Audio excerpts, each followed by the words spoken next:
माँ Saraswati science coaching centre Parsonia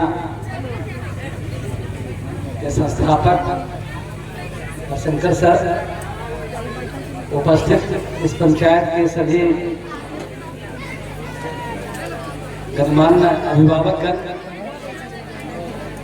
उपस्थित यहाँ के स्थानीय जी एवं इस पंडाल में बैठे सभी देश के भविष्य, छात्र छात्राएं, युवा साथी, नन्हे मुन्ने प्यारे बच्चों,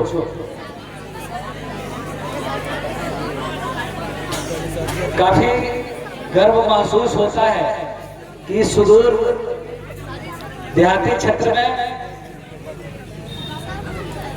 शिक्षा का अलख जगाने वाले हरिशंकर जी सैकड़ों हजारों छात्र छात्राओं के भविष्य को संवार रहे हैं। इससे बड़ा गौरवान्वित करने वाला पल और क्या हो सकता है। मैं समझता हूं इससे बड़ा नेक काम दुनिया में कुछ हो ही नहीं सकता है कि छात्र छात्राओं को, बच्चों को शिक्षित करना, उनको देश की तरक्की और विकास, सामाजिक क्षेत्रों में विकास में योगदान देने के लिए उस लायक बनाना, इससे बड़ा पुण्य का काम दुनिया में कुछ हो ही नहीं सकता। आदमी जब पैदा लेता है तो उसके जीने का एक मकसद होता है कि मैं अगर जी रहा हूं तो मेरा इस जीवन में आने का कुछ लक्ष्य है, और उसके पहले सीढ़ी उनके माता पिता होते हैं, उसके मार्गदर्शक। आपको पहला शिक्षा उनसे मिलता है। जब आप छोटे से बड़े होते हैं तो विद्यालय की ओर कदम रखते हैं, कोचिंग संस्थान की ओर कदम रखते हैं, और वहां शिक्षा आपको शिक्षक के द्वारा मिलता है। मनुष्य में जीवन पाने का ही मतलब है कि अगर आप शिक्षित नहीं है तो जीने का कोई मकसद नहीं है। मनुष्य का जीवन बेकार है, वो जीवन पशु के समान है। जो शिक्षित नहीं हुआ उसका जीने का कोई मतलब नहीं। डॉक्टर भीमराव अम्बेडकर ने भी कहा था,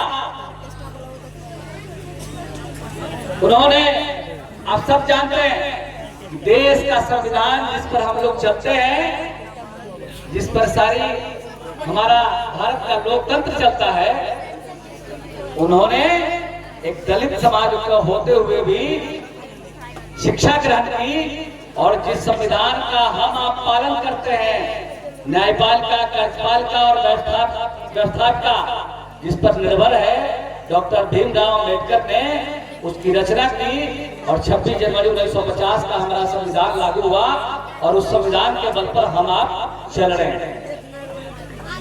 डॉक्टर भीमराव अम्बेडकर ने यह भी कहा, शिक्षा वो शेरनी का दूध है, जो पिएगा वो दहाड़ेगा। मतलब कि आपके अंदर एक शिक्षा का ज्ञान नहीं है, आपका जीवन जीने का अगर लक्ष्य नहीं है तो जीने का कोई मतलब नहीं है। यहाँ बहुत सारे छात्र छात्राएं बैठे हैं, सबका कोई ना कोई लक्ष्य होगा। किसी का लक्ष्य होगा कि हम डॉक्टर बने, किसी का लक्ष्य होगा कि मैं इंजीनियर बनूं, किसी का लक्ष्य होगा कि मैं शिक्षक बनूं, किसी का लक्ष्य होगा कि मैं बीडीओ, सीओ या किसी पद पर देश का सबसे सर्वोच्च आईएएस, आईपीएस, सीसीएस का एग्जाम कंप्लीट करूं, या नहीं तो बहुत कम लोग होते हैं कि हम लोग जैसा सामाजिक क्षेत्र में सेवा करने का भाव रखते हैं, सामाजिक क्षेत्र में सेवा करने वाले लोगों को बहुत हे दृष्टि से देखा जाता है। लेकिन इस क्षेत्र में भी छात्र छात्राएं और बच्चे बच्चियां भी आगे बढ़ रही है। देश की राष्ट्रपति भी महिला है और आदिवासी समाज की है। कम मत समझिए। अभी आई है कौन, 1 साल के लगभग जो है कि अंतरिक्ष यात्रा करके, क्या नाम है उनका, सुनीता विलियम। उसके जैसा धैर्य साहस किसी के पास है, वो भी एक महिला थी। 1 साल अंतरिक्ष की यात्रा करके और 1 साल पूरे दुनिया से अलग रही, उसके भी जज्बे को सलाम, उसके हौसले को सलाम। देश की महिला राष्ट्रपति भी महिला है, राष्ट्रपति भी महिला है, इसलिए महिलाएं भी कम नहीं है। हमारी सरकार भी महिलाओं को 50% आरक्षण देकर, नौकरी में 35% आरक्षण देकर तमाम पुरुषों के भागीदार, मतलब जितना युवाओं का, जितना बच्चों की भागीदारी होती है, उस तरह से लड़कियों की भागीदारी, महिलाओं की भागीदारी भी हमारी सरकार सुनिश्चित कर रही है।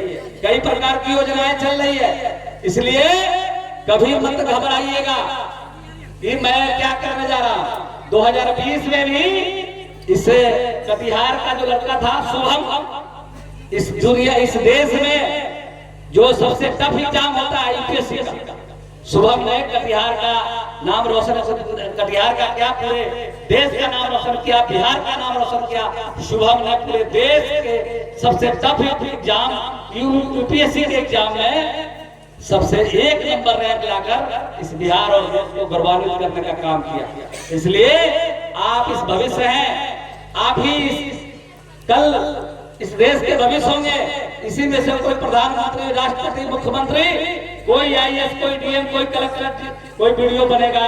इसलिए जब तक आप सफल नहीं हो, एकदम अपने लक्ष्य की ओर ध्यान केंद्रित करके आगे बढ़िए। और हरिशंकर जी को मैं धन्यवाद देना चाहता हूँ। या आप सुदूर देहाती इलाके क्षेत्र में जो शिक्षा का आपने अलग जगाया है, मैं बहुत गौरवान्वित महसूस करता हूँ।